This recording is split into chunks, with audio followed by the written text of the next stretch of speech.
আসসালামু আলাইকুম। আজকে যে ঘটনাটা পাঠাবো এই ঘটনাটা আমার প্রতিবেশী এক দাদার কাছ থেকে শোনা, এবং এই ঘটনাটা 1990 সালের দিকের। যে সময় দাদা একটা সরকারি হসপিটালের অ্যাম্বুলেন্স চালাতেন।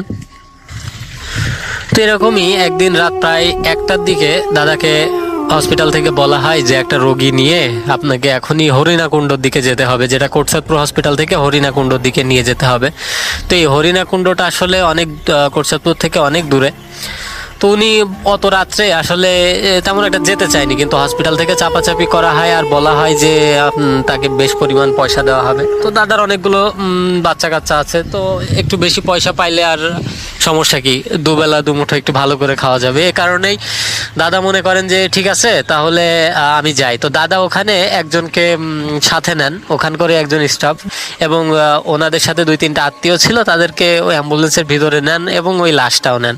রাসেল ভাই, উনি লাশটার দিকে খেয়াল করে দেখেন লাশটার এক অংশ, মানে যে লাশটা আপনার রাখা হয়েছে ওই লাশটার এক অংশ, মুখের এক অংশ নাই। ওইটা মনে হচ্ছে কেউ কুরে কুরে খেয়ে ফেলেছে। তো উনি একটু কৌতূহলবশত ওনাদের পারিবারিক লোকেদের কাছে জিজ্ঞেস করেন যে আপনারা তো এই লাশটা নিয়ে এসছেন, এটার এই অবস্থা কেন? তো ওনারা কোনো উত্তর দিতে পারে না, বলে যে জানি না, আসলে ইনি রাত্রে হঠাৎ করে এরকম হয়েছিল, আমরা হসপিটালে নিয়ে আসি গত 2 দিন আগে, তারপরে উনি আজকে মারা গিয়েছেন। তো যথারীতি তথা কাজ, উনি বলেন যে ঠিক আছে সমস্যা নেই, দিয়ে আসবো। তো রাসেল ভাই উনি আগে ভাড়াটা নিয়ে নেন, কেননা অনেক সময় ভাড়া নিয়ে যাওয়ার পরে দাদা বলে যে ভাড়া দিতে নাকি অনেকে একটু কেমন করতো, তো যে কারণে ভাড়াটা নিয়ে নেন। ওনারা ভাড়াটা আরও বেশি দেন। উনি একটু অবাক হন যে একটা লাশের জন্য নিজের এত বছরের কেরিয়ারে কখনো এত ভাড়া পাইনি, আজকে কেন এত ভাড়া পাচ্ছি। বা উনি এটা নিয়ে মাথা ঘামান না, যেহেতু ওনার সাথে একজন আছে, আর তাছাড়াও ওনারা ওনার যে লাশের সাথে যে 4 জন রয়েছে স্বজন, তো ওনারা সবাই ভিতরে উঠে বসেন। ওনারা মোট 5 জন, আর ড্রাইভার সিটে আপনার 2 সিটে আমার প্রতিবেশী দাদা এবং ওনার সাথে যে লোকটা ছিল তাকে নেন, মানে যাকে সাথে নিয়ে যাওয়ার জন্য নিয়েছিল আর কি। তো ওনারা তখন চিন্তা করেন যে ঠিক আছে তাহলে যাওয়া যাক। তো ওনারা গাড়ি রওনা দেন রাসেল ভাই। তো গাড়ি রওনা দেওয়ার পরে কোটচাঁদপুর থেকে বেরোনোর পরে হরিণাকুণ্ডর যেতে মাঝখানে অনেক বড় একটা মাঠ পড়ে। তো এই মাঠের ভিতরে রাসেল ভাই দাদা খেয়াল করেন গাড়িটা যেন মানে ক্রমে ভারী হয়ে যাচ্ছে। আর আপনি হয়তো জানেন রাসেল ভাই, যদি একজন একটা গাড়ি চালায় নিয়মিত, তো সে জানে যে ওই গাড়িটার ওয়েট, মানে ভিতরে বসে থেকে চালাইতে গেলে বোঝা যায় যে এত ওজন লোক থাকলে কতটুকু হবে। তো রাসেল ভাই উনি প্রচুর গতিতে গাড়ি এক্সেলারেটর চাপেন, কিন্তু দেখা যায় গাড়ি তেমন একটা গতিতে চলছে না, অথচ তার গাড়ি চালানোর অভিজ্ঞতা তো অনেক দিনের। রাসেল ভাই উনি মনে করেন যে কি হচ্ছে এটা। তো এত কিছু না ভেবে উনি দেখেন হঠাৎ করেই অ্যাম্বুলেন্সের ভিতরে কেমন একটা মানে আওয়াজ হচ্ছে, মনে হচ্ছে কেউ কারো মুখ চেপে ধরে রেখেছে। তো রাসেল ভাই এমন অবস্থায় উনি করেন কি, উনি অ্যাম্বুলেন্সটা দাঁড় করান। দাঁড় করানোর পরে অ্যাম্বুলেন্সটা দাঁড় করিয়ে 3 ব্যাটারির যে লাইটটা ছিল রাসেল ভাই, তখন ওই 3 ব্যাটারির লাইট ওই দরজা খুলে ভিতরে মারেন। দেখেন না সব কিছু ঠিক আছে। তো রাসেল ভাই উনি আবার গাড়িতে ওঠেন। তো গাড়ি আবার যখন উনি চালান তখন উনি আবার খেয়াল করেন যে কসকস কোনো একটা শব্দ হচ্ছে। আসলে আমরা চানাচুর খাইলে বা আমরা যদি কোনো হাড্ডি চিবাই যেরকম শব্দ হয় ওরকম নাকি হালকা শব্দ হচ্ছে। তারপর আবার কিছুক্ষণ পর এরকম শব্দ হচ্ছে, যেমন ধরেন অনেক একটা কুকুর যখন আমরা রাস্তা দিয়ে যাই রাসেল ভাই, তো অনেক সময় এরম করে, তো এটা ঠিক এরকম করতেছে। তো রাসেল ভাই উনি মনে করেন যে এখানে কুকুর হাঁপাইতেছে কোন জায়গায়। আবার উনি দাঁড় করান, কিছুক্ষণ পর দাঁড় করানোর পর আবার ওনার 3 ব্যাটারি লাইটটা দিয়ে ভিতরে দেখেন সবকিছু ঠিক আছে, কোনো সমস্যা নেই। ওনাদেরকে জিজ্ঞেস করেন যে আপনাদের কি কোনো সমস্যা? তো ওনারা বলেন না, আমাদের তো কোনো সমস্যা নেই। তো রাসেল ভাই ওনারা আবার গাড়িতে ওঠেন। তা গাড়িতে ওঠার পরে গাড়ি ধাক্কা মারছে, এক পাশ থেকে আরেক পাশ যাচ্ছে, চারিদিকে শুধু মাঠ আর মাঠ, আর কিচ্ছু নেই রাসেল ভাই, শুধু মাঠ।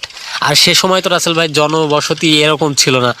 তো উনি করেন কি, সামনে অনেক দূর যাওয়ার পরে দেখেন যে একটা চায়ের স্টল, ওখানে অনেক রাত পর্যন্ত একজন চা বিক্রি করছে। তো ওখানে বেশ কিছু লোকও আছে যারা সম্ভবত ওখানে পাহারা দিচ্ছে, গ্রাম পাহারা দিচ্ছে এরকম কিছু। তো দাদা ওখানে দাঁড়ানোর পরে দেখেন যে নামার পরে ওনাদের আবার 3 ব্যাটারি লাইটটা মেরে জিজ্ঞেস করেন যে আপনারা কি যাবেন আমাদের সাথে, কিছু খাবেন? তো ওনারা বলেন না, আমি কিছু খাবো না, আপনারা যদি চাটা খেতে চান তাহলে আপনি খেয়ে আসেন। তো রাসেল ভাই উনি ওনার যে স্টাফটা সাথে করে নিয়ে গেছিল, ওনার ওই স্টাফটা নিয়ে যান 1 কাপ চা খাওয়ার জন্য। তো রাসেল ভাই ওখানে গিয়ে চায়ের স্টলে ওনারা দাঁড়ান এবং চা যে বিক্রি করছিল তাকে বলে যে ভাই 2 কাপ চা দিন। তো ওই চায়ের দোকানে যারা এক্সট্রা লোকগুলো ছিল রাসেল ভাই, ওরা ওই অ্যাম্বুলেন্সটার দিকে কেন জানি মানে অবাক দৃষ্টিতে তাকিয়ে থাকছিল। তো এক সময় ওই চায়ের স্টলের দোকান থেকে একজন বলেন যে ভাই আপনি এগুলো কি নিয়ে যাচ্ছেন? তখন উনি বলেন যে কেন, লাশ নিয়ে যাচ্ছে অ্যাম্বুলেন্সে একজনের বাসায় রেখে যেতে। তো সবাই ওনার দিকে কেমন একটা অপলক দৃষ্টিতে তাকিয়েছিল। তো উনি বুঝতে পারলেন না যে কি হচ্ছে আসলে। তো চায়ের স্টল থেকে আরো 2-1জন জিজ্ঞেস করেন ভাই এগুলো কি, আপনি কোথায় নিয়ে যাচ্ছেন? তো উনি আবার অ্যাম্বুলেন্সের পাশে বলেন যে কোথায় কি, কিছুই না। তো উনি আর ও রাত করে ওরকম কারোর কথায় কান দেননি রাসেল ভাই।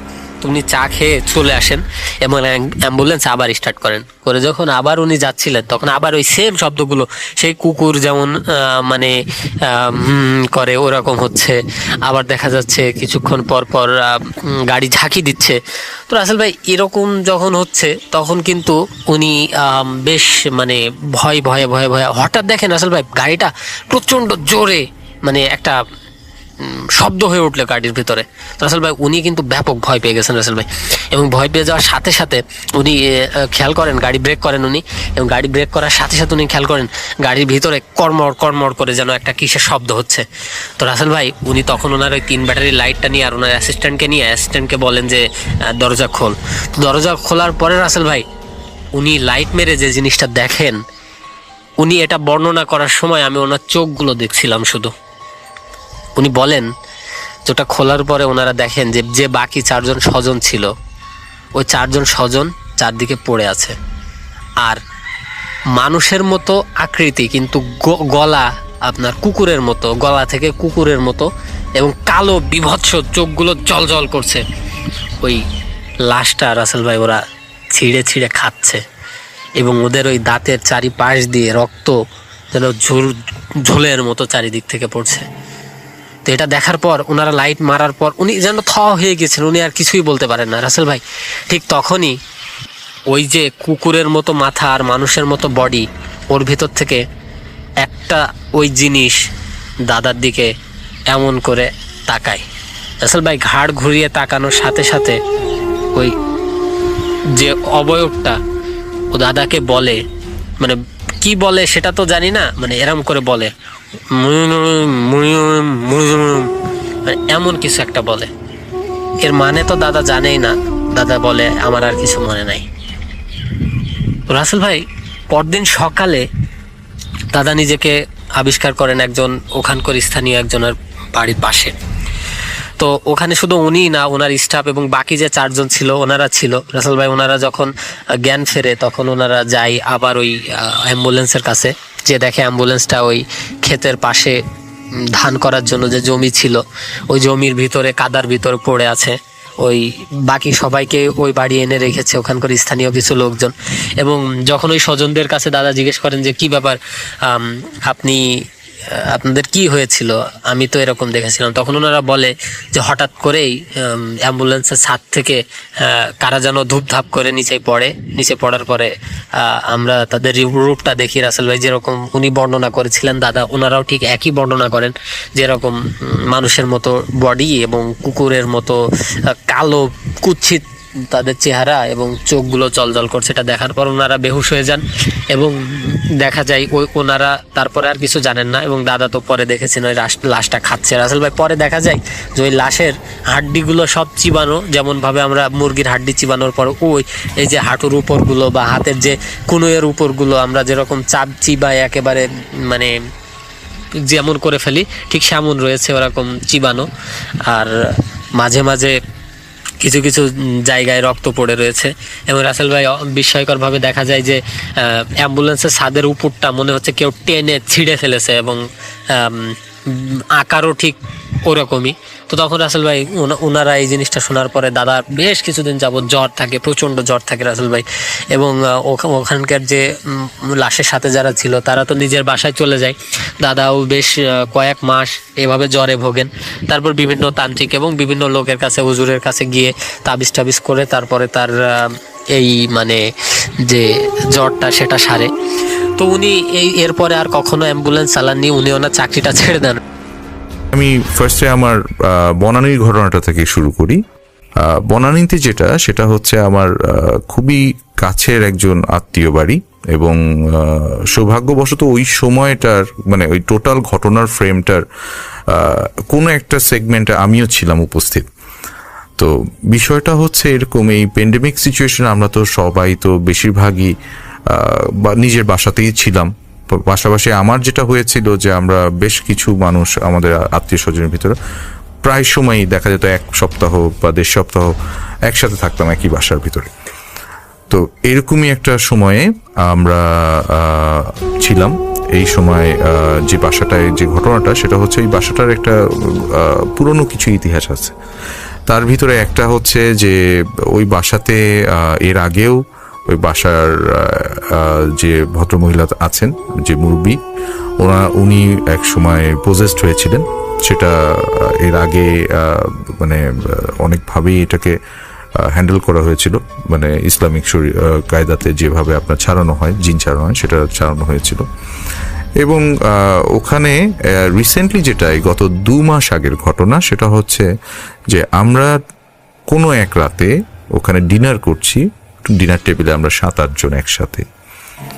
হঠাৎ করে আমরা কিন্তু কোনো রকম প্যারানর্মাল কোনো এনভায়রনমেন্ট এমন কিছু ফিল করছিলাম না। হঠাৎ করে মেইন দরজায় 2টা লক দেওয়া, আপনার সিকিউরিটি লক, এবং 2টাই লক করা অবস্থায় হঠাৎ করে মেইন দরজা ধাপাস করে খুলে গেল এবং ধাপাস করে বন্ধ হয়ে গেল। আমরা ভাবলাম যে কেউ একজন আসছে হয়তো, বা বাইরে থেকে তালা খুলে। তা আমরা বাসার সবাই কিন্তু বাসার ভিতরে, নতুন করে কারো আসার কথা না। তো ওই সময়টা একজন গিয়ে চেক করলো, দেখলো যে দরজার লক করাই আছে, কিন্তু কিভাবে খুললো কিভাবে বন্ধ হলো কেউ বুঝলো না। এর ভিতরে বাসার বড় মেয়ে, যে সে একদিন রাতের বেলা একা একা ডিনার করছিল, তার পায়ে হঠাৎ করে কেউ একজন টাচ করছে, মানে আপনার ডাইনিং টেবিলের নিচে কেউ একজন টাচ করছে। অনেক সময় বাচ্চারা দুষ্টামি করে, কিন্তু সে নিচে তাকিয়ে দেখে কেউ নেই। ঠিক আছে, কোনো বাচ্চাও ওই সময় জেগেছিল না, এত গভীর রাত্রে 12টার পরে ওই সময়টা এরকম একটা ফিল।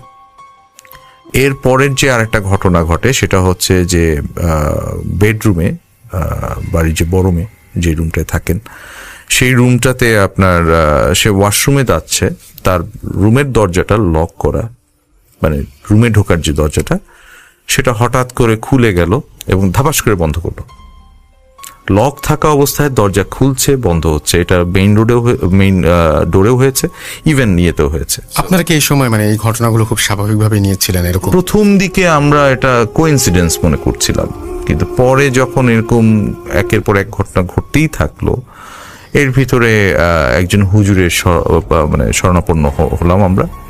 তো এক হুজুর আসলেন, সাথে একজন তুলা রাশির জাতককে নিয়ে আসলেন, এবং বাড়ির ড্রয়িং রুমে বসে উনি ওনার রিচুয়ালগুলো করার পরে ওই তুলা রাশির যে জাতক যাকে নিয়ে এসছে তার উপরে সেই জিনটা এসে ভর করলো। এবং ওই জিনটার পরে যে স্টেটমেন্টটা সে দিল, যে সে এখানে প্রায়ই আসা যাওয়ার ভিতর আছে, এবং সে মানে ইসলামিক কায়দা কানুন সে পছন্দ করে, কিন্তু এই বাড়িতে একটু নামাজ কালাম কম হচ্ছে, এবং বাড়ির যে কর্তা তাকে সে শাসিয়ে বলল যে তুই নামাজ পড়া বন্ধ করছিস কেন, তাহাজ্জুদের নামাজ কেন পড়ছিস না। তাহলে তো ওই বাড়ির মালিক যিনি, তিনি যে নামাজ পড়েন না, এই ইনফরমেশন তার কাছে কিভাবে গেল? এটা মানে ভেরি মানে বিগ কোইন্সিডেন্স আসলে। তো সেই যে যার উপর ভর করেছে সে তো জানার কথাই না, পাশাপাশি তার মুখ দিয়ে জিন কথা বলছে। এবং এই যেটা আমরা পরে তাকে কথা দিতে হয়েছে যে সবাই নামাজ পড়বে, ওই বাড়িতে যারাই থাকবে নামাজ রেগুলারলি পড়বে। এবং আজকে পর্যন্ত বাড়ির কর্তা সে ডেফিনেটলি এখন তাহাজ্জুদ পড়েন। উনি অনেক আগে ছোটবেলা থেকে, অনেক অল্প বয়স থেকে তাহাজ্জুদ পড়ে আসেন। তো যাই হোক, এরপরে সে আরো কিছু কন্ডিশন দেয় এবং পরে বলে যে তোমাদের এটা আমি আলামত দেখায় দিয়ে গেলাম, তোমরা এরকম করো না, তোমরা সোজা কথা নামাজ কালাম মেনটেন করবা সবসময়। এই মেসেজই ছিল, এবং প্রায় আধা ঘন্টার মতো সে ভর করেছিল তার উপরে। এর ভিতরে আরো অনেক কথা হয়েছে। একটা সার্টেন টাইমে তাকে ছেড়ে দিল যখন, তখন সে অনেকটা বেহুশ হয়নি সেই ভদ্রলোকটা। তো আমরা যেটা চোখে দেখলাম যে সে অনেকটা খুব উইক হয়ে অনেকক্ষণ পড়েছিল।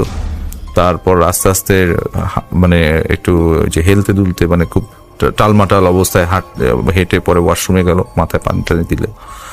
তারপর এরপর থেকে আজকে পর্যন্ত আর কি এই কোনো আর আলামত পাওয়া যায়নি। এই যে আপনি পুরো প্রক্রিয়াটা দেখলেন, এই পুরো প্রক্রিয়া দেখার পরে আপনার কি মনে হয় যা হয়েছে তা আপনার কাছে কতটুকু বিশ্বাসযোগ্য মনে হয়েছে? আসলে এখন আমরা যেহেতু একটা ধর্মে বিশ্বাস করি, তো আমাদের ধর্ম যেটা ইসলাম ধর্মে তো বলে যে যদি মুসলমান হয়ে থাকেন সেক্ষেত্রে ডেফিনেটলি আপনি জিনে বিশ্বাস করেন। তো একটা জিন একটা মানুষকে আসর করতেই পারে এবং ডেফিনেটলি দোয়া কালামের মাধ্যমে তাদেরকে হাজির করা হয়। তো এটা ডেফিনেটলি ইটস রাইট, এটা কোনো মানে বিশ্বাসযোগ্য অবশ্যই। আপনি মাওয়া ঘাটের সম্পর্কে কিছু কথা বলছিলেন, এটা কি বলেন তো একটু? খুবই মানে মজার একটা ব্যাপার যে আমি আসলে ভাবতেও পারিনি যে আসলে আগ্রহটা ছিল এরকম। মাওয়া ঘাটে এই প্যান্ডেমিক সিচুয়েশনের ঠিক শুরুর দিকে এটা উদ্বোধন করা হয় ভেরি নিউলি, যেটা 4 লেন করেছে। এবং আগে যে মাওয়া ঘাটে আমাদের ঢাকা থেকে যেতে লাগতো হচ্ছে 1.5-2 ঘন্টা, সেখানে এখন সময় লাগে হচ্ছে সব মিলে 30 মিনিটসের ভিতরে পৌঁছে যাওয়া যায়, খুবই শর্ট টাইমে।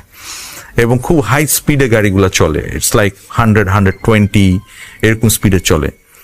তো মাওয়া ঘাটের যে আপনার যাওয়ার রাস্তাটা, যে এক্সপ্রেস হাইওয়েটা, এটা সম্বন্ধে আসলে কোনো যে প্যারানর্মাল অ্যাক্টিভিটি ওখানে থাকতে পারে এটা মাথায় আমার ছিলও না, বা আমি চিন্তাও করিনি যে এরকম কিছু এক্সপিরিয়েন্স করব। তো কোনো যেদিন উদ্বোধন হয় তার পরের দিন রাতে আমরা কিছু বন্ধু বান্ধব মিলে আমরা মাওয়া ঘাটে যাই, এবং যাওয়ার সময় আমরা ওখানে গিয়ে ওখানে ইলিশ মাছ খেয়ে যখন ব্যাক করছি রাত্রে আনুমানিক 2:30-3টার সময়, তো আমি ফার্স্ট যেটা আমার যে ঘটনাটা সেটা খুবই স্বাভাবিক, এটা আসলে আমি বলবো না যে খুব মানে রোমহর্ষক কিছু এরকম ফিল করিনি, বাট ওটা থেকে আমার কিউরিওসিটি শুরু এবং এটা নিয়ে আরো অনেকের সাথে কথাবার্তা শুরু। তো যেটা হয় যে আমি যখন ব্যাক করছিলাম, আই ওয়াজ ড্রাইভিং, তো আমার গাড়িটার সামনে দিয়ে মানে বেশ কিছু রাস্তা আসার পরে, এটা ওখানে একটা এলাকা আছে কুচ্চামারা ব্রিজ বলে, তার বেশ আগে আসার পথে হঠাৎ করে মনে হলো মানে খুব ফাস্ট একটা কুকুর সম্ভবত আমার সামনে দিয়ে দৌড় দিল। আমার গাড়ির তখন স্পিড 120-এর কাছাকাছি, 100 থেকে 120-এর ভিতরে এরকম। ওই সিচুয়েশনে একটা কুকুর দৌড় দিল, কিন্তু ওই কুকুরটা আনুমানিক 10 গজ দূর দিয়ে। এত স্পিডি গাড়ির সামনে দিয়ে কোনো কুকুর যদি দৌড় দেয় 10 গজ সামনে দিয়ে, তখন কিন্তু ডেফিনেটলি আপনি ওটাকে হিট করবেনই। আমি কিছু হিট করিনি, এবং আমি বাম ডানে তাকিয়ে কোনো কিছু, ইভেন মিরর দিয়েও আমি কোনো কিছু দেখতে পাইনি, কিছু নেই। একটা ফ্ল্যাশের মতো অনেকটা মনে হয়েছে ব্যাপারটা। তো এই বিষয়টা ওখানে ঘটে গেল। এরপরে আমি যখন একদিন আমার মিরপুরে আমাদের একটা বিল্ডিং আছে, যে বিল্ডিং এ একজন ভদ্রলোক আছে, সে অনেকগুলো উবার ভাড়া দেয়, উবারের গাড়ি প্লাস রেন্টেকারের গাড়ি ভাড়া দেয়। তো নিচে দাঁড়িয়ে ওই ভদ্রলোককে একটা কথা এই ঘটনাটা বলতেছিলাম যে মাওয়া ঘাটের রাস্তাটা সুন্দর, বাট এরকম একদিন ফিল করছি যে দৌড় দেয়। বলে ভাই ওখানে কুকুর দৌড় দিবে কোথা দিয়ে?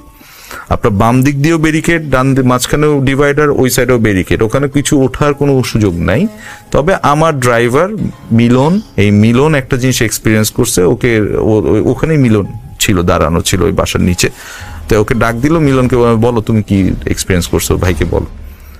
মিলন আমাকে বলতেছে যে আমি মাওয়া ঘাট থেকে ফেরত আসতেছি, সামনে কিছু একটা আমি বুঝতে পারি, অবয়বটা আমি ঠিকভাবে বুঝতে পারিনি, হঠাৎ সামনে চলে আসলো, আমি গাড়ি হিট করলাম, আমি মেরে দিলাম অবয়বটাকে। তো এরপরে আমি গাড়িটা পার্ক করলাম, যে আমি কি মানুষ মারলাম নাকি বা কিছু, এরকম মনে হলো যে মানুষের মতো কিছু।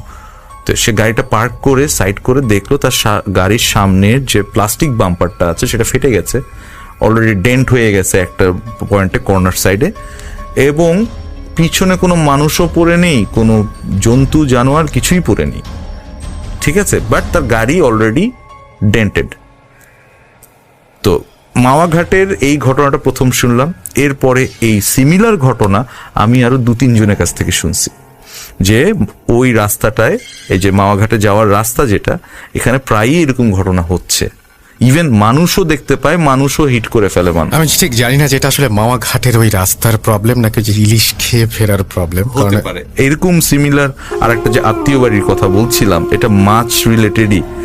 সেটা হচ্ছে যে মিরপুরে কোনো একটা আমার আত্মীয় বাড়িতে রিসেন্টলি গত 3 সপ্তাহ আগে থেকে ঘটা শুরু হয়েছে। আজকে অবধি ঘটনা চলছে এবং তারা আগামী 1 তারিখে বাসাটা ছেড়ে দিচ্ছে, আর এক বাসা অন্যত্র চলে যাচ্ছে এই কারণে। এবং এটা মাছ রিলেটেড দিয়েই শুরু। সেটা হচ্ছে মিরপুরে 1 নম্বরে ওই সাইডে একটা এলাকার নামটা আমি ঠিক বলবো না পার্টিকুলারলি। তো ওখানে আমার এক আত্মীয়, তারা হাজবেন্ড ওয়াইফ এবং তার মেয়ে, একটা বাচ্চা মেয়ে, এই 8-10 বছর বয়স। তো তারা থাকেন একটা বাসা ভাড়া করে 4-5 তলার উপরে। তো রাতে বেলা ওদিন মাছ রান্না হয়েছিল তাদের বাসায়, এই 3 সপ্তাহ আগের ঘটনা। তার মাছ রান্না করেছিল। তো ওই যে আপা, তার ওই মাছটা রান্না করার পর ফ্রিজ থেকে বের করে রান্না করেছে। তো পরে একটু স্মেল মনে হয়েছে তাদের। তো রাত্রেবেলা আর ওটা ডাস্টবিনে ফেলেনি, ওটা করেছে পাশেই হচ্ছে নিচে একটা ছাদ আছে, 3 তলা বাড়ির ছাদ, সেই ছাদের উপর সে মাছটা ফেলে দিয়েছে। যে এটা হয়তোবা দিনের বেলা বা আপনার ভোরবেলা হয়তোবা পাখি বা কাকটাকে সে খেয়ে ফেলবে, ওই জন্য উনি ফেলে দিয়েছে। এরপরে তার পরের রাত্রের থেকেই তাদের বাসায় ঘটনা ঘটার শুরু। সেটা হচ্ছে প্রায় সময়ই ড্রয়িং রুমে দৌড়াদৌড়ি শোনে, বা ওয়াশরুমে অনেক সময় দেখে যে কল ছেড়ে দিচ্ছে। আর সবচেয়ে মজার ঘটনা, তারপর পরের দিনের যে সন্ধ্যাবেলা, এই প্যান্ডেমিক সিচুয়েশনের ভিতরে সবাই তো প্রায় হোম অফিস করেন। তো ওই ভাইজান যে ওই বাসার যে কর্তা, উনিও হোম অফিসই করছেন বর্তমানে। তো উনি টিভি রুমে বসে, তার মেয়ে পাশে বসে, দুজন মোবাইল টিপছেন এবং টিভি চলছে। এই মুহূর্তে হঠাৎ করে সে ফিল করলো তার মেয়ে তাকে বারবার লাথি দিচ্ছে। তার ডান সাইডে তার মেয়ে বসা, সে তাকে লাথি দিচ্ছে পায়ের উপরে। সে খেপে গেছে যে এটা কেমন বেয়াদবি। তো তখন তো মেয়েকে বলছে, তুমি এটা কি করতেছো, তুমি আমাকে লাথি দিচ্ছ কেন? তার মেয়ে তার দিকে তাকিয়ে মানে হতবাক একটা ভাব যে এটা কি বললো বাবা। বাবা আমি কই তোমাকে লাথি দিলাম? বলে সত্যি দাওনি? বলে না দেইনি। সে তো আশ্চর্য, তাহলে সে এরকম কেন ফিল করলো? তা অনেক সময় দেখা যায় যে ওই খাটের ওখানে পা দিয়েছে, পায়ে আলতো ছোঁয়া। আবার প্রায়ই দেখা যায় যে মানে এখন পর্যন্ত ফিল করছে যে দেখা যাচ্ছে যে দরজা নক করছে, মানে রুমে, বাসার ভিতর তারা 3 জনই একই রুমে আছে, দরজা নক করছে হয়তো বা কমন স্পেস থেকে। তো এইসব জিনিস তারা এক্সপিরিয়েন্স করছে। এর ভিতরে একজন হুজুরকে নিয়ে এসেছিলেন। ওই হুজুর বলল যে খুব কড়া জিন, এবং তোমরা যে মাছ ফেলেছিলে এটা থেকেই তার আবির্ভাব, সে আকর্ষণ হয়েই তোমাদের বাসায় আসছে, তোমাদের ফ্যামিলিটাকে পজেস করে রেখেছে। এখন তোমরা বাসা যে ছেড়ে দিচ্ছ, আলটিমেটলি তোমরা যেখানেই যাও সে হয়তোবা তোমাদের সাথে চলে যাবে। সো এখান থেকে ছাড়া যাওয়া ভালো। তবে এখন পর্যন্ত কোনো ওয়ে আউট বের করতে পারেনি, এখন পর্যন্ত ছাড়েনি, এখনো চলছে এই ঘটনা, এখনো চলমান। আসসালামু আলাইকুম রাসেল ভাইয়া, আমি ডাক্তার আনিকা নাওয়ার। ঘটনাটি সংগ্রহ করেছি আমার এক নিকট আত্মীয়র কাছ থেকে, যার পরিবারের একজন পূর্বপুরুষের সাথে এই ঘটনাটি ঘটেছিল। সরাসরি আসল ঘটনায় চলে যাই। সময়কালটা তখন 1940 কি 1945-এর মধ্যেই হবে। পাবনা জেলার রামনগর গ্রামের কথা বলছি। সেই গ্রামের দুরন্ত 2 তরুণ, মোবারক আর নূর সালাম, অত্যন্ত ভালো বন্ধু তারা, এবং বয়সটা ওদের দুরন্তপনার। দুজনেই 18 থেকে 22 বছরের মধ্যে। পাশাপাশি বাড়ি হওয়াতে ছেলেবেলা থেকেই একসাথে বড় হওয়া, পড়াশোনা, কাজে যাওয়া আর অবসর সময়ে বিভিন্ন রকম অ্যাডভেঞ্চার করেই কাটতো ওদের। যে সময়টার কথা বলছি, সেই সময়ে কিশোর তরুণদের বিনোদন বলতে ছিল মাঝরাতে মাছ ধরতে যাওয়া, ভরা বর্ষায় ভীষণ খরস্রোতা নদী সাঁতরে পার হওয়া, শীতের সময় বাওরে বিলে বুনো পাখি শিকার করা। এদিক থেকে ওরা ছিল বেশ দুঃসাহসী, অ্যাডভেঞ্চার প্রিয়। ভূত আর অলৌকিককে তাদের খুব একটা বিশ্বাস ছিল না। রামনগর গ্রামের শেষ সীমানায় ছিল একটা বিশাল বাওর। শীতকালে সেই বাওর পূর্ণ হয়ে যেত নানা রকম দুর্লভ সব শীতের পাখি দিয়ে। কিন্তু সেই বাওরে পৌঁছানোর জন্য পার হতে হতো বিশাল একটি জঙ্গল। পারতপক্ষে দিনের বেলাতে কেউ জঙ্গলের ধারে কাছেও যেত না, আর রাতের বেলায় তো প্রশ্নই উঠত না। কারণ ওই জঙ্গল নিয়ে নানা রকম ভৌতিক কাহিনী প্রচলিত ছিল। যারাই ওই জঙ্গলে বা তার আশেপাশে যেত তাদের অনেকেই অদ্ভুত আর ব্যাখ্যাতীত নানা রকম অভিজ্ঞতার সম্মুখীন হতেন। বিভিন্ন সময়ে কিছু মানুষ নাকি রাতের বেলা ওই জঙ্গলে শর্টকাট রাস্তা ধরেছিল দ্রুত গন্তব্যে পৌঁছানোর জন্য, কিন্তু তারা নাকি আর কখনোই গন্তব্যে পৌঁছায়নি। তাদের কোনো হদিসও মেলেনি। যাই হোক, একবার এক শীতকালে হলো কি, বন্ধুদের এক গল্পের আসরে অশরীরী নিয়ে নানা তর্ক বিতর্কে মুবারক আর নূর সালামকে তাদের কিছু বন্ধু চ্যালেঞ্জ ছুড়ে দিল যে যেহেতু তারা সাহসী, ভূতে বিশ্বাস করে না, তাই তাদেরকে এক শীতের রাতে ওই জঙ্গল পেরিয়ে বাওরে যেতে হবে এবং তারা যে বাওরে গিয়েছিল সেটা প্রমাণস্বরূপ 2-1টি শীতের পাখি শিকার করে আনতে হবে। মুবারক আর নূর সালাম এতটাই অ্যাডভেঞ্চার প্রিয় ছিল যে চকচক করে উঠল তাদের চোখ। তারা 7-5 না ভেবেই এই চ্যালেঞ্জ গ্রহণ করে ফেলল। তারা আসলে রাতের বেলা ওই জঙ্গলে যেতে হবে এটা নিয়ে খুব একটা চিন্তিত ছিল না, কারণ আদতে তারা অলৌকিককে বিশ্বাসই করত না। যাই হোক, 2 বন্ধু খুব দ্রুত প্ল্যান করলো যে রাতের আধারে অর্থাৎ রাতেই তারা বাওরে যাবে। বাসার বড়রা যদি জানতে পারে এই প্ল্যানের কথা তাহলে তাদের কখনোই যাওয়া হবে না। তাই দুজন ঠিক করলো গভীর রাতে যখন সবাই ঘুমিয়ে পড়বে তখন ওরা দুজন বের হবে। যেই কথা সেই কাজ। নির্ধারিত রাতে সবাই ঘুমিয়ে যাবার পর মুবারক ও নূর সালাম বেরিয়ে পড়ল। রাত আনুমানিক 12টা হবে। ভয়াবহ রকম শীত পড়েছে সেই রাতে। তাপমাত্রা হয়তো 10 ডিগ্রিরও নিচে নেমে গেছে। ভয়ঙ্কর শীতে হু হু করে কাঁপতে কাঁপতে ওরা জঙ্গলের কাছে পৌঁছে গেল। ওদের সাথে পাখি ধরার ফাঁদ আর পুরনো আমলের একটি শটগান আর স্বল্প আলোর একটি টর্চ লাইট। শীতের পরিষ্কার আকাশে ঝলমলে জ্যোৎস্না, কিন্তু এত বেশি ঘন কুয়াশা যে 2 হাত দূরের জিনিসও ভালো মতো ঠাহর করা যায় না। কনকনে শীতের রাতে ঝকঝকে চাঁদের আলো আর ঘন কুয়াশার সাদা চাদর ভয়ানক অদ্ভুতরে এক দৃশ্যপট তৈরি করল। ওরা দুজন জড়সড় হয়ে কাঁপতে কাঁপতে গ্রামের বড় রাস্তা থেকে নেমে মাটির রাস্তা ধরে জঙ্গলের গভীরে প্রবেশ করল। এইবার কিন্তু ঘন গাছের আড়ালে চাঁদে ঢাকা পড়ে গেল। ওরা টর্চ আর মৃদু আলোয় সামনে এগোতে থাকলো। হঠাৎ নূর সালাম দাঁড়িয়ে গেল। মুবারক ওর দিকে প্রশ্নসূচক দৃষ্টিতে তাকালে নূর সালাম বলে উঠল, আমরা ছাড়া এখানে আরো কেউ আছে আমি নিশ্চিত। মুবারকও দাঁড়িয়ে একটু বোঝার চেষ্টা করতেই স্পষ্ট টের পেল ওদের কিছুটা পেছনে জঙ্গল থেকে একটা অস্বাভাবিক লম্বা, অত্যন্ত শীর্ণকায় মানবাকৃতির একটি কুঁচকুঁচে কালো অবয়ব রাস্তায় বেরিয়ে এসেছে। নিকষ কালো অন্ধকারে ভালো করে কিছু বোঝা যাচ্ছে না, কিন্তু হতবাক হয়ে ওরা লক্ষ্য করল ওই প্রায় 10 ফুট লম্বা অবয়বটির সাথে একটি চতুষ্পদ পশুর মতো আরো একটা কিছু আছে। এই প্রথমবারের মতো ওরা দুজন একসাথে উপলব্ধি করতে পারল যে কি বোকামিটাই না ওরা করেছে এই জঙ্গল নিয়ে সব ঘটনাকে অবিশ্বাস করে। অস্বাভাবিক লম্বা সেই অবয়বটি হঠাৎ তার শীর্ণকায় একটি বাহু উঠিয়ে সরাসরি ওদের দুজনের দিকে নির্দেশ করলো, যেন দেখিয়ে দিল ওদেরকে। আর সেই অশরীরীর নির্দেশে ওই পশুটি তাদের দিকে এগিয়ে আসলো। ওটা যদি কুকুর হয়ে থাকে তাহলে ওটা কমপক্ষে একটি বাছুরের সমান বড় হবে। ধবধবে সাদা ওই পশুটি অলৌকিক স্বরে গর্জন করে উঠল।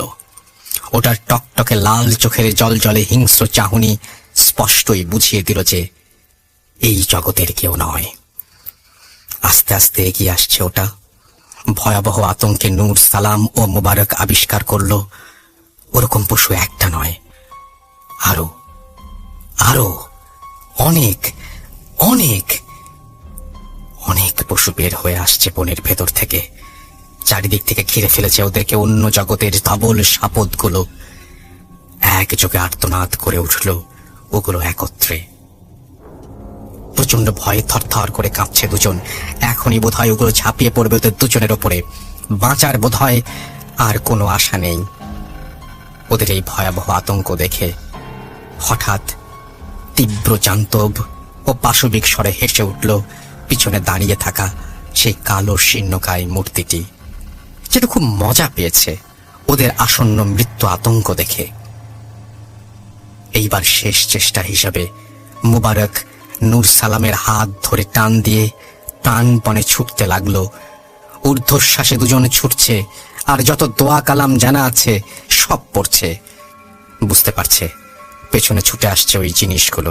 চারিদিক থেকে যখন ওদের সম্পূর্ণ ঘিরে ফেলেছে সাপতগুলো, আর কোনো রাস্তা নেই, তখন হঠাৎ ওরা দেখল জঙ্গলের মধ্যে বিরাট এক অশ্বত্থ গাছ, এবং তার ঠিক নিচেই একটা বিশাল কুয়া। আর সেই কুয়ার নিচ থেকে বিচ্ছুরিত হচ্ছে মৃদু একটি আলোক রশ্মি। ওরা আর কোনো উপায় না পেয়ে দেরি না করে প্রাণ বাঁচাতে কুয়ার গায়ে বাঁধানো ইট বেয়ে তরতর করে নিচে নেমে গেল। কুয়ার পাশে মাটিতে পড়ে রইল ওদের শটগান, টর্চ আর পাখি ধরার ফাঁদ। শীতেও দরদর করে ঘেমে উঠল দুজন। কুয়ার একদম নিচে মাটিতে পৌঁছাতে ওরা অবাক হয়ে খেয়াল করলো কুয়ার দেয়াল থেকে একটা সুড়ঙ্গ চলে গেছে মাটির নিচ দিয়ে। আলোটা ওই সুড়ঙ্গ দিয়ে আসছে। ওরা কি করবে বুঝতে না পেরে সুড়ঙ্গ বরাবর এগোতে থাকলো। জাস্ট একটা বাঁক ঘুরতেই ওরা দেখলো একটা ছোট্ট গুহার মতো জায়গা। আরো বিস্ময় অপেক্ষা করছিল ওদের জন্য। ওরা দেখলো সেই গুহায় টিমটিমে একটি প্রদীপ জ্বালিয়ে বিশালাকার একটি পুঁথির মতো পুস্তকের ওপর ঝুঁকে রয়েছেন একজন বৃদ্ধ, যেন অত্যন্ত মনোযোগের সাথে পড়ছে সেই গ্রন্থটি। ধবধবে সাদা কাপড় পরা সেই বুজুর্গ ব্যক্তির পোশাক, মাথার বিরাট পাগড়ি, বিশালাকার সফেদ দাড়ি ও চুলে ঢেকে যাওয়া নিখুঁত সুন্দর চেহারা, এবং জীর্ণ হলুদ বর্ণ ধারণ করা পুঁথিটি, এবং তার বসে বসে সেই পুঁথি পড়ার ভঙ্গিটি স্পষ্টই বলে দিচ্ছিল যে তিনি ওই সময়ের ওই স্থানের কেউ নন, হতেই পারেন না। মুবারক শুকনো গলায় বলে উঠল, কে কে ওখানে? ওদের প্রশ্ন শুনে ধীরে ধীরে মুখ তুলে ওদের দিকে তাকালেন বৃদ্ধ। নিষ্পৃহ আর শূন্য একটা দৃষ্টি তার কাচের স্বচ্ছ দুই চোখে। সম্পূর্ণ অচেনা এক ভাষায় ওদের দুজনকে ধমক দিয়ে উঠলেন। এরপর স্পষ্ট বাংলা ভাষায় ওদের গ্রামের স্থানীয় ভাষাতেই ধমক দিয়ে উঠলেন। বললেন যে এটা ফাজলামি করার জায়গা না, এবং তিনি বলেন যে ঘুরে বসো আর দোয়া কালাম পড়তে থাকো, কোনো মতেই বাইরে যাবে না। যেন বাইরে থেকে ওদের সাথে কি হয়েছে তা সম্পর্কে সবকিছুই জানেন সেই বৃদ্ধ। এই চিন্তা করার সময় নেই। মুবারক আর নূর সালাম দ্রুত বৃদ্ধের দিকে ঘুরে পেছন ফিরে বসে কালিমা আর জানা সব দোয়া কালাম পড়তে থাকলো। সময় যেন থমকে গেছে। বাইরে থেকে ভেসে আসছে শত শত অজানা সাপদের ভয়াবহ গর্জন আর ঝড়ের মতো তাণ্ডবের আওয়াজ। কতক্ষণ চলে গেল ওরা জানে না। পেছনে তাকানোর কোনো সাহস নেই। দুজনের তন্দ্রা নেমে এলো চোখে। হঠাৎ আবার বৃদ্ধের ধমক। এখনই বের হয়ে যেতে বললেন তিনি। সোজা চলে যেতে বললেন, ডানে বাঁয়ে কোনো দিকে না তাকিয়ে। এক্ষুনি বের হতে হবে, এই মুহূর্তে। হঠাৎ ওরা শুনল ফজরের আজানের শব্দ ভেসে আসছে। ওরা দুজন বেরিয়ে যাবার আগ মুহূর্তে ওই বুজুর্গকে ধন্যবাদ দিতে যেই ঘুরবে, তখনই গমগম কণ্ঠস্বর পিছনে না তাকানোর জন্য হুঙ্কার দিল সে। এবং আজকের এই ঘটনা বাইরের কাউকে না জানাতেও সাবধান করে দিল আরো একবার। সোজা যেভাবে নেমেছিল সেই পথেই উঠে যেতে বলল। অন্ধকার আছে তখনও, কিন্তু কোনো সমস্যা হলো না। বাসায় না পৌঁছানো পর্যন্ত ছুটতে থাকলো ওরা ততক্ষণ, এবং বড়রা ততক্ষণে উঠে পড়েছে। ওরা বাসার কাছে পৌঁছেই ভীষণ অসুস্থ বোধ করলো। মুবারকের চলে আসলো উচ্চ মাত্রার জ্বর, আর নূর সালামের অবনতি এবং বমি হতে থাকলো। বড়দের হাজার প্রশ্নের পরে ওরা কোনো উত্তর দিল না যে কি হয়েছে, কোথায় গিয়েছিল। কিন্তু অবস্থা বেগতিক দেখে হুজুর ডাকা হলো। হুজুর গোপনে ওদের সাথে কথা বলে বুঝলেন প্রথমে ভয়ঙ্কর খারাপ কিছুর খপ্পরে পড়েছিল ওরা। প্রাণটা হয়তো ওই রাতেই চলে যেত, কিংবা হয়তো হারিয়ে যাওয়া মানুষগুলোর মতো ওদের আর কখনোই ফিরে পাওয়া যেত না। ওই রহস্যময় বুজুর্গ ব্যক্তিটি ওদেরকে কুয়ায় আশ্রয় দিয়েছেন। সেই যাত্রায় সে কারণেই তারা প্রাণে বেঁচে গেছে। যাই হোক, হুজুরের রুকাইয়াতে আস্তে আস্তে ওরা সুস্থ হয়ে ওঠার পর ওদের মনে পড়ে যায় যে ওদের শটগান, পাখি ধরার অস্ত্র আর টর্চ লাইট সব ওই কুয়ার পাশে ফেলে এসেছিল ওরা। একদিন ওরা সাহস করে আরো কিছু লোকজন নিয়ে সেই জিনিসগুলো ফিরে আনতে গেল। ঠিক সেই কুয়ার পাশে পড়ে থাকার কথা ছিল সেগুলোর। সেই বিরাট অশ্বত্থ গাছের নিচে জিনিসগুলো যেভাবে পড়েছিল সেভাবে আছে, কিন্তু সেখানে আদৌ কোনো কুয়া নেই। মুবারক, নূর সালাম একে অপরের দিকে হতবিহ্বল হয়ে কিছুক্ষণ তাকিয়ে রইল, কিন্তু টু শব্দটি করল না তারা। ওদের জিনিসগুলো নিয়ে দ্রুত বাড়ি ফিরল ওরা।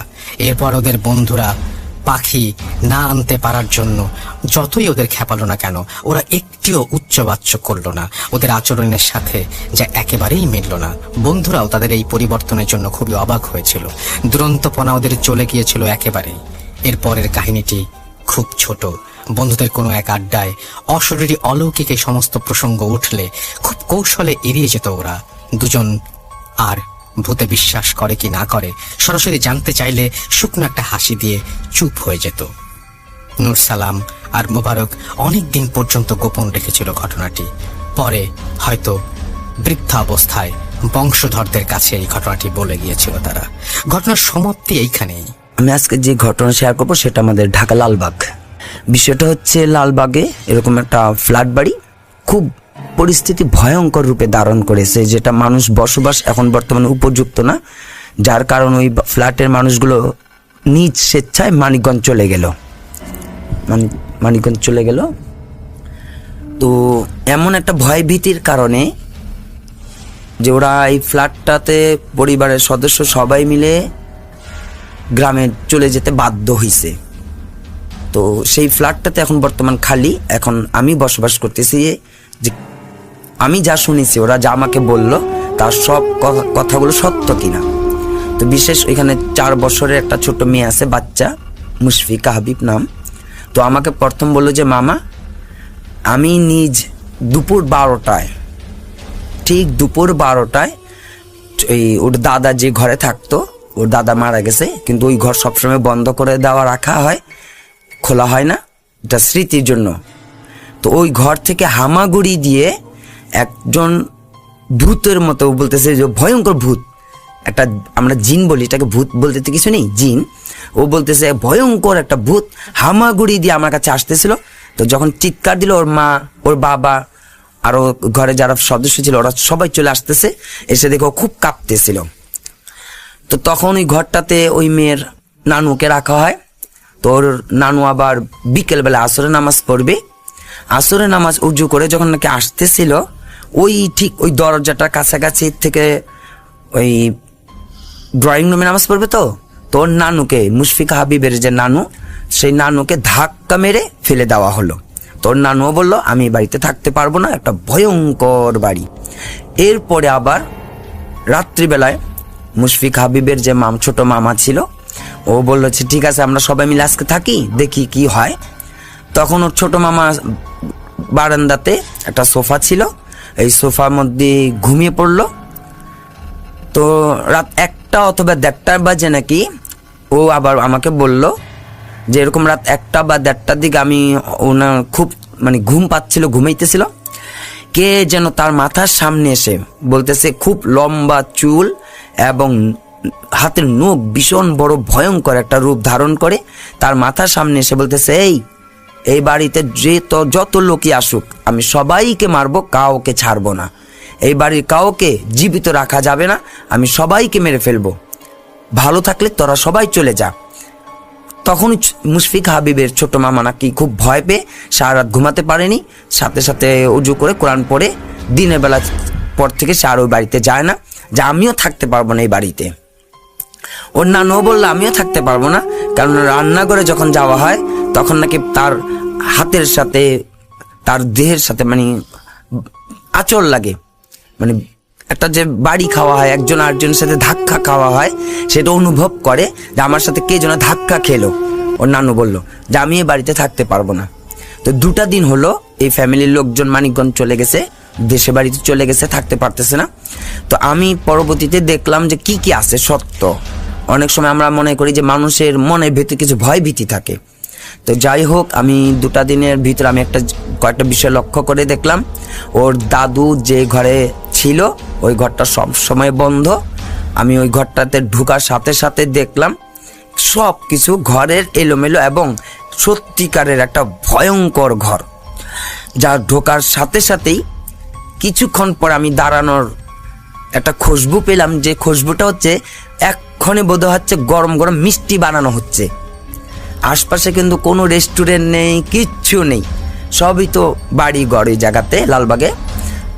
তো এমন মনে হচ্ছে যে এখন এই ঘরটার মধ্যে গরম মিষ্টি বানানোর ফ্যাক্টরি, মানে গরম তাপ লাগতেছে আর মিষ্টি বানানোর যে একটা খুশবু সেটা বের হইতেছে, যে মিষ্টি বানানো হচ্ছে। এবং আমি যখন ঘরে প্রবেশ করি আমার বাম হাতে একটা এরকম কাঁপা শুরু করে। পরবর্তীতে আমি লক্ষ্য করি যে কি আছে এটাতে। সেখানে আমি দেখি যে ভয়ঙ্কর জিনের বসবাস। ওর দাদু মারা যাবার 5-7 বছর হয়ে গেছে। ওই ঘরটা এমন বন্ধ করে রাখা হয়েছে যে ওই ঘর খোলাই হয় না। আর এমন অবস্থা পরিস্থিতি যে বন্ধ ঘর, ওই জিনের বসবাস। তো এর পরবর্তীতে রাত হলো, আমি বললাম আমার সাথে কি কেউ থাকতে পারবেন? আমি জেগে থাকবো, আমি সব কিছু করবো, আপনি শুধু ঘুমিয়ে থাকেন। যদি কখন কোনো কিছু প্রয়োজন মনে হয় আমাকে ঘুরানো, দেখানো, কাজে বা কোনো কিছু আমাকে। ওরা ভয়ে কেউ থাকতে রাজি হলো না। পরবর্তীতে 2জন আমার সাথে থাকলো খুব অনুরোধ করে। তো ওদেরকে বেডরুমে রাখা হলো এক পাশের।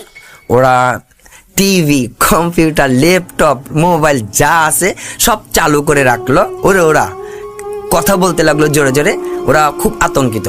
আমি বাহিরে ছিলাম তখন। হঠাৎ, এটা গতকালের রাত্রের ঘটনা আমি শেয়ার করতেছি, সেই বাড়িতেই 3টা বাজে প্রথম হচ্ছে কলিং বেল দিল। তো কলিং বেল দাও, তো আমি অবাক হলাম। এই রাতে তো আমি নিজে ওদের সাথে করে কেচি গেটটাতে তালা মারে আসলাম। আমি তো নিজে 12টা 12:30 দিকে আমরা 3জন মিলে কেচি গেট যেটা ছিল সেটা তালা আসছি, ছাদ তালা মারা আছে। এখন তো ঘরে কে তো প্রবেশ করার মতো না। তাহলে এখন 4 তলার উপরে এই কলিং বেলটা কে বাজালো? তারপরে আমি দরজা সামনে আসসালামু আলাইকুম বললাম। সালামে উত্তর না দিয়ে সে দরজার মধ্যে আমাকে নক করা শুরু করলো, ঠক ঠক ঠক ঠক করলো। পরে জিজ্ঞেস করলাম কে আপনি? শব্দ করলো না। পরে আমি সোফায় এসে বারান্দাতে যখন বেলকনিতে বসি আর কি, দেখি এমন একটা অবয়ব আসলো আর কি, যে দরজাটা মনে হচ্ছে নিজেই খুলে নিজেই আমাকে উকি দিয়ে দেখতেছে। তখন উনি উকি এমনভাবে আমি অস্পষ্ট আমি ওনাকে দেখতে পেলাম, এক খুব বৃদ্ধ আর কি। উনি আমাকে দিকে দেখে আবার দরজাটা মানে পিছন থেকে সরে, আর কোনো শব্দ নেই বা আর কোনো আওয়াজ নেই, কিছু নেই, সেজন্য চলে গেল। 2 নম্বর হচ্ছে আমি ওদের সাথে বেডরুমে গেলাম। রাত্রে আমরা খাবো দাবো সব কিছু করবো। ওরা তো বেরই হবে না ওই ঘর থেকে। ওদের বললাম না আসেন ডাইনিং টেবিল আমরা খাওয়া দাওয়া করি, ঘুরি দেখি কি হয়। ওরা বলতেছে কোনো মতেই সম্ভব না, আমরা যেখানে বসে আছি সেইখানেই বসে থাকবো। তো ওদের সাথে আমরা বসলাম। পর আমি বাইরে যখন বের হবো, বেসিংয়ে হাত ধুতে আসবো, ওই মুহূর্তে আমি আরেকটা বিষয় লক্ষ্য করেছি। ওদের বাড়িতে টিয়া পাখি পালা হয়, পোষা হয়। টিয়া পাখিটা ভীষণ শব্দ করতেছিল, খুব শব্দ। পর আমি বললাম যে টিয়া পাখিটা তো এখন চুপ ছিল, এখন এত শব্দ করে কেন? হঠাৎ করে দেখি আমি যে সোফার মধ্যে যে বসা ছিলাম ঠিক ওই জায়গার মধ্যে একজন ব্যক্তিকে বসা। ওই যে যখন উকি দিয়েছিল গেটে যেরকম একটা বৃদ্ধ, ঠিক এইরকমই আবার সোফার মধ্যে বসা। আমি অবাক হয়ে গেলাম, সোফার মধ্যে কে? আমি জিজ্ঞেস করলাম। পরে হাত ধুলাম, ওর দিকে যখন বললাম আপনি কে, পরবর্তীতে দেখি না সেও আবারও নেই। পরবর্তীতে ওদেরকে কিছু বলতেছি না যে ওরা আরো বেশি ভয় পাওয়া যাবে, এমনকি এখন এই মুহূর্তে তারা চলেও যেতে পারে আমাকে একা রেখে। ওদেরকে চুপচাপ কোনো কিছু বলিনি। আবার ওদের সাথে কথা বললাম, আমি নিজে চা বানিয়ে খেলাম। আবার ঘটনা ঘটছে রাত 4টার দিকে, ফজরের আজানের আগে। যে ঘটনা শেষের ভিতরে ছিল যেটা ভয়ঙ্কর, সেটা হচ্ছে আলমারির প্রত্যেকটাতে আলমারির তালা দেওয়া, চাবি ঝুলানো, ফ্যান খুব জোরসে ঘুরতেছে, যে স্ট্যান্ড ফ্যান বলা হয়। ওদের কম্পিউটার ল্যাপটপ সবই চলতেছে। হঠাৎ করে কাপড়ের যে আলমারি, সে আলমারি পার্ট 2টা আপনা আপনি খুলে গেল।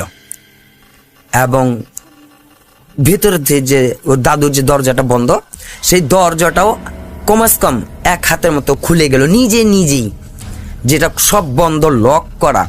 এই দরজাটাও খুলে গেল, আলমারির দরজা খুলে গেল, স্ট্যান্ড ফ্যানটা নিজ বন্ধ হয়ে গেল, এবং ঘরের বাতিগুলো এক এক করে বন্ধ হয়ে যাচ্ছে। শুধু আমি যে ঘরটাতে বসা, এই ঘরের বাতিটা জ্বালানো ছিল, বাকি সবগুলো দেখি এক এক করে নিজ সব বন্ধ হয়ে যাচ্ছে। আর আমার কাছে মনে হচ্ছে আমার ঘাড় এবং আমার শরীর কেমন যেন ওজন হয়ে যাচ্ছে। আমি তখনই শুধু একটা আয়াত আছে আমাদের, জিন ডাকার, হাজির করার, সালাম দেওয়ার, ওই আয়াতটা যখন পড়ছি তখন যেন আমার খুব কাছে এসে দাঁড়িয়ে বলতেছে, আমি আপনার কোনো ক্ষতি করতে চাই না, কিন্তু এই বাড়ির কাউরে থাকবো না, এটা একটা অভিশপ্তের বাড়ি, আপনি কিছু করবেন না। আমাকে যেন এই কথাগুলো বলতেছে, আমাকে বলতেছে আমি আপনাকে কোনো ক্ষতি করব না, এই বাড়িটা অভিশপ্তের বাড়ি, এদেরকে আমি কাউকে রাখবো না। তো আজও আমি ওই বাড়িতে থাকবো, আজকেও আমাদের কাজ আছে ওই বাড়িতে। সবচেয়ে বড় ভয়ঙ্কর হচ্ছে ওই বাড়ির ছাদটাতে ওই যে বাড়ির লোকজন থাকে, ওরা পুরো ফ্ল্যাটটা মাছের আড়ত বানিয়ে ফেলছে একেবারে, যে মাছ পালন করে, তো এটা শখের বশবর্তী, কোনো ব্যবসা না, তারা খুব শখে। তো ওই পুরো ফ্ল্যাটটাতে মাছের একটা সরঞ্জাম। তো ভয়ঙ্কর কাজটা হচ্ছে ওইটাই, সবচেয়ে ভয় ভীতির ফ্ল্যাটটাই হচ্ছে ওটা, আর হচ্ছে দাদুর ঘরটা, আর হচ্ছে ছাদ। তা আজকে আমি সেই ঘরটাতে, সেই ফ্ল্যাটটাতে আমি থাকবো। অবশেষে আমি আজকে এমন পরিকল্পনা নিয়েছি, সে জিন কেন, আরও যত রকমের যদি আরও কিছু থাকে সবাইকে নিয়ে হাজির করে বসে আমি বাড়িটাকে নিরাপদ করার জন্য চেষ্টা করব। এরা আসবে মানিকগঞ্জ থেকে, ওরা বলতেছে আসবো না, যতক্ষণ পর্যন্ত বাড়ির নিরাপদ না হবে আমরা আসবো না। এখন কেউ থাকতেও চাচ্ছে না আমার সাথে, যে হ্যাঁ সাহসী একটা লোক যদি আমার সাথে থাকলো আমরা কাজ করব। ওরা খুব ভয়ভীতি, ওরা কেউই থাকতে রাজি না। তো ভাইয়া এইটুকু আমার ছিল আজকে ঢাকা শহরের একটি শহরের ঘটনা। আসসালামু আলাইকুম রাসেল ভাই, আমার নাম সিয়াম, আমার বাসা গাইবান্ধা জেলার পলাশবাড়ি থানার বরিহরিণমারি গ্রামে। কথা না বাড়িয়ে আমি আমার ঘটনায় চলে যাই। ঘটনাটি আমার এক ফ্রেন্ডের সাথে ঘটে যাওয়া একটি ঘটনা। আমার ওই ফ্রেন্ডের নাম বলছি না, ওই ফ্রেন্ডের বাসা আমাদের গ্রামেই একটু সাইডে, আমাদের বাসা থেকে একটু সাইডে। তো ওর বাসার পিছনে বিরাট বড় বাঁশবাগান আছে, অনেক আগে থেকে এই বাঁশবাগানটা আছে। তো ওই বাঁশবাগানের অপোজিটে, মানে বাঁশবাগানের ওই পাশে ওর নানুর বাসা। তো ওর নানুর বাসাতে মেইন রোড হয়ে যাতায়াত করে, আবার বাঁশবাগানের ভিতর দিয়েও যাতায়াত করে। তো সে কখনো মানে এর কি বাঁশবাগানের ভিতর দিয়ে যাতায়াত করলে রাস্তাটা শর্টকাট হয়ে যায়, আর মেইন রোডে হলে একটু দূর হয়। সে কখনো বাঁশবাগানের ভিতর দিয়ে রাত্রে যাতায়াত করে না। সে যখন যাতায়াত করতো রাত্রেবেলায় সে মেইন রোড হয়ে যাতায়াত করতো, আর শর্টকাটে দিনের বেলায় যদি কখনো যেত সে তার নানুর বাসাতে বাঁশবাগানের ভিতর দিয়ে যেত। তো একদিন হঠাৎ করে কোনো এক কারণবশত তার নানুর বাসাতে দেরি হয়ে যায়। তো সে তার নিজের বাসাতে ব্যাক করবে নানুর বাসা থেকে। তো তখন যেহেতু অনেক রাত হয়ে যায়, তার প্রায় 12টা বেজে যায়, তখন সে চিন্তা করে যে রাত 12টার মতো গ্রামের বাসায় অনেক রাত হয়ে যায়। তো চিন্তা করে যে আমি যদি মেইন রাস্তাটা ধরে আমার নিজের বাসাতে যাই তাহলে অনেক দেরি হয়ে যাবে, তো সেক্ষেত্রে আমি শর্টকাটটাই নিয়ে যাই। তো সে চিন্তা করে বাঁশবাগানটা ক্রস করে সে তার বাসায় যায়। তখন সে তার বাঁশবাগানের ভিতর দিয়ে যাওয়ার চিন্তাটাই করে। তো অলরেডি সে নানুর বাসা থেকে প্রায় রাত 12টা বাজে, তখন সে নানুর বাসা থেকে বের হয়ে বাঁশবাগানের ভিতর দিয়ে তার নিজের বাসাতে আসবে। সে মনে কোনো রকম ভয়ভীতি ছিল না, কারণ তার সাথে কখনো কোনো কিছু ঘটে নাই, আর সে কখনো এই বাঁশবাগানের ভিতরে অলৌকিক কিছু ফেস করে নাই। তো যার কারণে তার মনে কোনো ভয় ছিল না। সে আসে ভালোভাবে বাঁশবাগানের ভিতর দিয়ে ক্রস করতে ধরে। ঠিক যখন সে বাঁশবাগানের ভিতরে আসে তখন সে দেখতে পারে যে হঠাৎ করে একটা বাস তার সামনে ঝুঁকে পড়ে, মানে এমনিতে হেলে আসে, মনে হচ্ছে যে বাসটা ছিল হঠাৎ করে তার সামনে পড়ে গেল, অটোমেটিক্যালি বাসটা পড়ে যায় তার সামনে।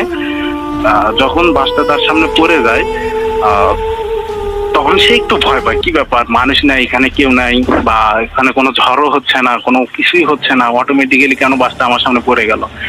তখন সে মানে একটু কিছু জানতো যে বাস পড়ে গেলে বা এই ধরনের রাস্তায় যদি কখনো বাস ভেঙে মানে অটোমেটিক্যালি যদি সামনে পড়ে যায়, তো তখন ওইটা ক্রস করে যেতে হয় না, বাসের উপর দিয়ে যেতে হয় না, সেই ব্যাপারটা জানতো। তো তখন সে ওখানে দাঁড়ায় থেকে চোখ বন্ধ করে মানে যা পারে সুরে টুরে যা পড়তে থাকে পড়ার পরে দেখে যে কিছুক্ষণ পরে চোখটা মানে নিজে খোলার পর দেখে বাসটা অটোমেটিক্যালি আবার উঠে গেছে।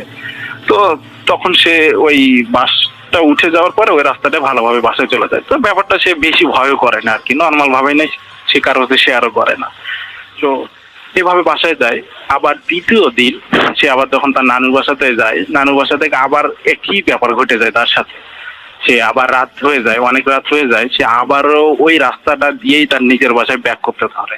ওই বাঁশবাগানের ভিতর দিয়ে সে তার নিজের বাসায় আসবে। তো যখন সে দ্বিতীয় রাত্রেবেলায় ঠিক একই সময়ে তার বাঁশবাগানের ভিতর দিয়ে আসতে ধরে, তখন ঠিক ওই জায়গাতে দিয়ে এসে দেখে যে তার সামনে একটা লাশ আছে, লাশ পড়ে আছে। লাশ সে কিভাবে বুঝতে পারে, যে দেখে যে নর্মালি একটা লাশ যখন মানে একটা মানুষ যখন মারা যায়, মারা যাওয়ার পরে যখন তাকে সাদা কাপড় দিয়ে মোড়ানো হয়, ঠিক ওই অবস্থাতে একটা লাশ তার সামনে পড়ে আছে। তো এবার সে আর সাহসিকতার পরিচয় দিতে পারে না, সে ব্যাপারটাতে অনেক ভয় পায়, কারণ এত রাত্রে এই বাঁশবাগানের ভিতর লাশ কি করে আসবে, এখানে আশেপাশে কাউকে দেখাই যাচ্ছে না, তাও আবার রাত প্রায় মধ্যরাত। এত রাতে তো গ্রামে অনেক মানে সুমসাম একটা পরিবেশ, নীরবতা মানে বিরাজ করে। তো এই অবস্থাতে এখানে লাশ কি করে আসবে, এটা সে আসলে মেনে নিতে পারে না। সে এবার সে কোনো রকম সাহসিকতার পরিচয় দিতে না পেরে সে অনেক ভয় পায়। ভয় পেয়ে সে আর লাশটা অতিক্রম করে সে নিজের বাসায় যাবে এই সাহসটা পায় না। সে লাশটা দেখে পিছন দিক দিয়ে সে ভয়ে দৌড় দিয়ে সে তার নানুর বাসাতেই যায়। নানুর বাসাতে যাওয়ার পরে সে অনেকটা ভয় পায়। সে মানে তবুও তার নানুর বাসার কাউকে ঘটনাটা প্রকাশ করে না। সে জাস্ট বলে যে আমার আর বাসায় যেতে, আমাকে আর বাসায় যেতে ইচ্ছা করতেছে না, আমার ভালো লাগতেছে না, আমি আর বাসায় যাব না, আমি আজকে রাতটা আমার এখানেই থেকে যাই। তো সে ঘটনা কাউকে শেয়ার করে না, ভালোভাবেই সে রাতটা তার নানুর বাসাতে থাকে। তো সকালবেলা সে চিন্তা করে যে আমি আজও দিনের বেলায় আমি আমার নিজের বাসায় যাব না, আমি আজও আমি আমার নানুর বাসাতেই থাকবো, কারণ আমি এর সাথে রাত্রে যে ঘটনাটা ঘটে গেল আমি ঠিক ওই সময়ে আবার ওই দিক দিয়ে যাব, দেখি আমার সাথে কি ঘটে। সে গেল রাত্রে ভয় পাইছিল, বাট তারপরে সে আজ আবার চিন্তা করে যে আমি আগে দেখতে চাই ঘটনাটা কি, কেন আমার সাথে এরকম ঘটলো, একদিন বাস পড়ে গেল আমার সামনে, আবার একদিন লাশ দেখতে পেলাম, আসলে কেন এরকম আমার সাথে ঘটছে। তো সে চিন্তা করে যে আজকে রাত্রে সে নানুর বাসাতে থাকবে, প্লাস মধ্যরাতের দিকে সে আবার তার নানুর বাসা থেকে বের হয়ে নিজের বাসার উদ্দেশ্যে রওনা দিবে, তাও আবার ওই শর্টকাট রাস্তাটা দিয়ে বাঁশবাগানের ভিতর দিয়ে। সে মেইন রাস্তা হয়ে আজও বের হবে না, সে ওই বাঁশবাগানের ভিতর দিয়েই বের হবে, মানে বাঁশবাগানের ভিতর দিয়ে তার নিজের বাসাতে আসবে। তো সে দেখতে চায় আর কি যে তার সাথে আরো কিছু ঘটনা ঘটে কিনা, সে এটা আর কি নিজে একটু আর একবার এর ভিতরে ঢুকতে চাচ্ছে। তো আসলে ব্যাপারটা সে বুঝতে চায় যে কেন এমনটা হচ্ছে তার সাথে, তৃতীয় দিনে তার সাথে এমনটা ঘটবে কিনা, মানে তৃতীয় রাত্রে। তো সে অপেক্ষা করতে থাকে, যখন মধ্যরাত হয়ে যায় সে আবার তার নানুর বাসা থেকে বের হয়, মেইন রাস্তা দিয়ে না ধরে আবার ওই বাঁশবাগানের ভিতর দিয়ে সে আবার বের হয়। বের হওয়ার পরে ঠিক যখন বাঁশবাগানের ওই জায়গাটাতে আসে, তখন সে এবার এসে দেখতে পায় যে একটা মানুষ বললে ভুল হবে, যে মানুষের মতোই, বাট মানুষের মতো এরকম নর্মাল আকৃতির না, মানুষের থেকে অনেক বিশাল আকৃতির এক মানুষ বললে ভুল হবে, যে বিশাল আকৃতির এক দেহ। সে বুঝতে পারে যে এরকম মানুষের মতো আকৃতি কিন্তু মানুষের মতো স্বাভাবিক না, বিশাল আকৃতির এক লোক যে এখানে নামাজ পড়তেছে, তা পাঞ্জাবি পরা। সে দেখে যে সামনে যায় নামাজ উপর সে নামাজ পড়তেছে, সে ব্যাপারটাতে ভয় পায় না এবার, কারণ নামাজ পড়া অবস্থাতে আছে, সে সেখানে ভয় পায় না। সে শুধু চিন্তা করে যে এত রাত্রে কেন লোক বাঁশবাগানে এসে নামাজ পড়বে, এটা কখনো মানুষ হতে পারে না, কখনো কোনো মানুষ এত রাত্রে এসে বাঁশবাগানে নামাজ পড়তে পারে না, তাহলে ইনি কে। তখন সে একটু ফিল করতে পারে যে মানুষ না, মানুষের আকৃতিও এরকম স্বাভাবিক হতে পারে না, যে এনার আকৃতি তো অস্বাভাবিক, মানুষের আকৃতি হলো স্বাভাবিক, অস্বাভাবিক অনেক বড় বিশাল আকৃতির এবং খুব সুন্দর তার চেহারা। তার চেহারার মধ্যে মনে হয় অনেক সৌন্দর্য, প্লাস সে নামাজ পড়তেছে, মনে হচ্ছে চতুর্দিক দিয়ে অনেক লাইটের আলো। সেখানে সে চিন্তা করে যে সে ভয় পায় না এবার, কারণ সে বুঝতে পারে নামাজ পড়তেছে, আর যাই হোক তার কোনো ক্ষতি করবে না। তো সে ওখানে দাঁড়াই থাকে। তো তার নামাজ পড়া শেষ হয়ে যাওয়ার পর ওই লোকটাই তাকে ডেকে নেয়, লোকটা তাকে ডেকে দিয়ে তাকে জিজ্ঞেস করে যে বাবা তুমি এই রাস্তাতে কেন আসো, তুমি দিনের বেলায় আসতে পারো, কিন্তু এই রাস্তাতে তুমি কখনো আর রাত্রেবেলা আসবে না, কারণ এই যে তুমি 2 দিন এই রাস্তাতে আসছিলা, এখানে আমরা অনেক জিনেরাই আছি যারা এখানে আমরা রাত্রেবেলা ঠিক এই সময়টাতে নামাজ পড়ি, তুমি এই সময় আসো, ওরা বিরক্ত হয়ে তোমাকে 2 দিন ভয় দেখাইছে। যাতে তুমি আর এদিক দিয়ে না আসো। আর ওরা তোমাকে বিভিন্ন ভাবে ক্ষতি করার চেষ্টা করেছে, আমি তোমার কোনো ক্ষতি করতে দেইনি। আজ যখন তুমি আবার এদিক দিয়ে আসলা, তখন আমি চিন্তা করলাম যে আমি তোমাকে ঘটনাটা সম্মুখে জানাবো, যাতে তুমি আর এদিক দিয়ে রাত্রেবেলা না আসো।